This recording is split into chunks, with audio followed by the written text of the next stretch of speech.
नमस्कार, मैं इस वक्त मौजूद हूँ जिगर मुरादाबादी की आरामगाह पे। 9 सितंबर को उनकी पुण्यतिथि है। पुण्यतिथि पर इस बार कई कार्यक्रम होने जा रहे हैं। आइए हम जानकारी लेते हैं इस बार किस तरह के कार्यक्रम की क्या तैयारी चल रही है। इस बार क्या तैयारी चल रही है इरफान जी? देखिए नंदलाल भाई कि जिगर साहब के याद में गोंडा में हमेशा हर साल 9 सितंबर के दिन मुशायरा का आयोजन होता है और हमेशा की तरह इस बार भी हम 9 सितंबर को हम फ़हीम भाई और शेख सम साहब ने मिल कर के ये सोचा कि जिगर साहब की याद में एक मुशायरा किया जाए और इस बार हम एक बहुत बड़ा मुशायरा कर रहे हैं। जिगर साहब की याद में जो 9 सितंबर को गोंडा हमेशा मुशायरा करता है, हमें लगता है उसमें ये सबसे बड़ा मुशायरा है तिवारी जी इस बार। और इस बार हमने अपने देश के बहुत नामचीन कवियों और कवित्रियों को बुलाया है। जैसे इस समय बहुत ज़्यादा हाईलाइट है हिमांशी बाबरा, जिन्होंने ये कहा था कि जो मेरा दर्द बढ़ाने के लिए आता था, शहर वाले उसे गमखार समझते होंगे और इतना खुश हो कि कोई हमसे मिला करता था, देखने वाले अदाकार समझते होंगे। हिमांशी बाबरा आ रही हैं हमारे बीच में मेरठ से चल के, और इल्मा हाशमी को तिवारी जी हम ला रहे हैं, दिल्ली से आ रही हैं। गुले सबा फ़तेहपुर इलाहाबाद के पास वाले फ़तेहपुर से आ रही हैं।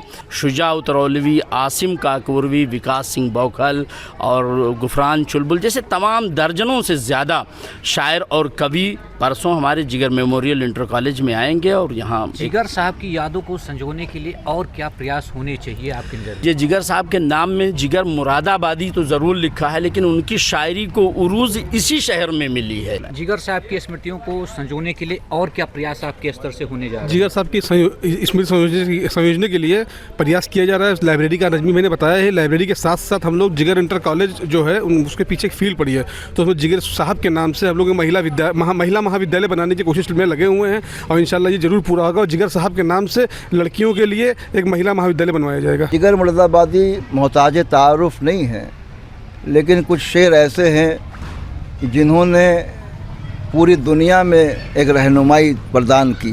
जैसे उनका कहना यह है कि उनका जो काम है वो अहले सियासत जाने, मेरा काम मोहब्बत है जहाँ, मेरा पैगाम मोहब्बत है जहाँ तक पहुँचे।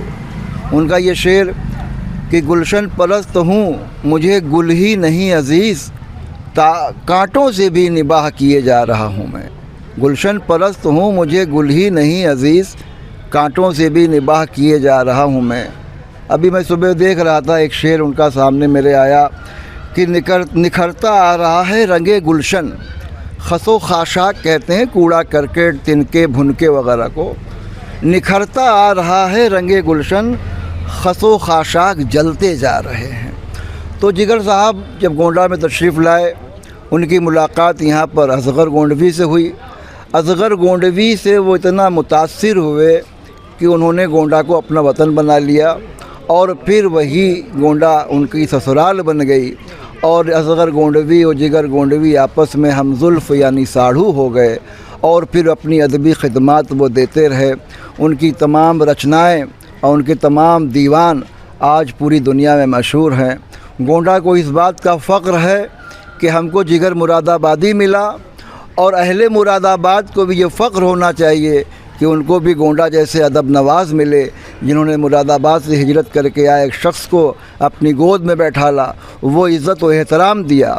और आज इसी का नतीजा ये है कि आप ये देख रहे हैं कि जिगरगंज नाम से एक मोहल्ला भी है, आप देख रहे हैं जिगरगंज नाम से एक मार्केट भी है, आप देख रहे हैं जिगर मेमोरियल के नाम से एक इंटर कॉलेज भी है, आप ये देख रहे हैं कि जिगर साहब की ये मज़ार जो किसी ज़माने में बड़ी बोसीदा हालत में थी, लेकिन यहाँ अहले अदब जनाब कमरुद्दीन साहब साबिक़ चेयरमैन, जब उनको एहसास दिलाया गया कि दुनिया का मशहूर और मारूफ़ शायर यहाँ पर ऐसी वीरान जगह पड़ा है जहाँ पर कुत्ते बिल्ली खड़े हुए मिलते हैं और बड़ी शर्मिंदगी का सामना होता है।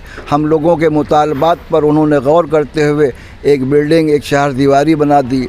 हम लोगों का फ्यूचर प्लान ये है कि यहाँ पर एक लाइब्रेरी का भी क़याम हो और कम से कम महीने 2 महीने में एक अदबी नशिस्तें हम जिगर साहब के मज़ार और उनके कदमों में बैठ पढ़ें, ताकि हमारे कलाम में वो रूहानियत आ सके, वो अध्यात्म आ सके और हम अहले अदब गोंडा का नाम पूरी दुनिया में रोशन कर सकें। जिगर साहब का नाम तो बचपन से सुनते आ रहे हैं, क्योंकि हमारी तालीम जिगर में इंटर कॉलेज की है। लेकिन जिगर साहब की अज़मत का अंदाज़ा मुल्क के बाहर जाने के बाद हुआ। जब कतर में एक नौकरी के सिलसिले में थे तो वहाँ कुछ दूसरे उर्दू मुल्कों के लोगों से मुलाकात हुई तो पता ये चला कि जिगर साहब उनके यहाँ सिलेबस में पढ़ाए जाते हैं। उर्दू गज़ल में जो है वो जिस तरह से मशहूर हैं, लेकिन उनकी जो शायरी है, शायरी का लेवल है वो अभी तक लोग पहुँच ही नहीं पाए।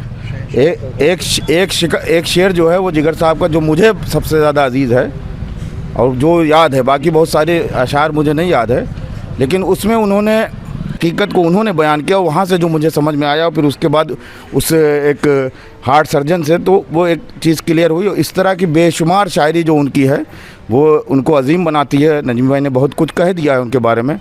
जज़ाकुमुल्लाह खैर। अगर आप ये वीडियो YouTube पर देख रहे हैं तो हमारे चैनल को सब्सक्राइब कर बेल आइकन दबाएं और Facebook पर देख रहे हैं तो हमारे पेज को लाइक करें।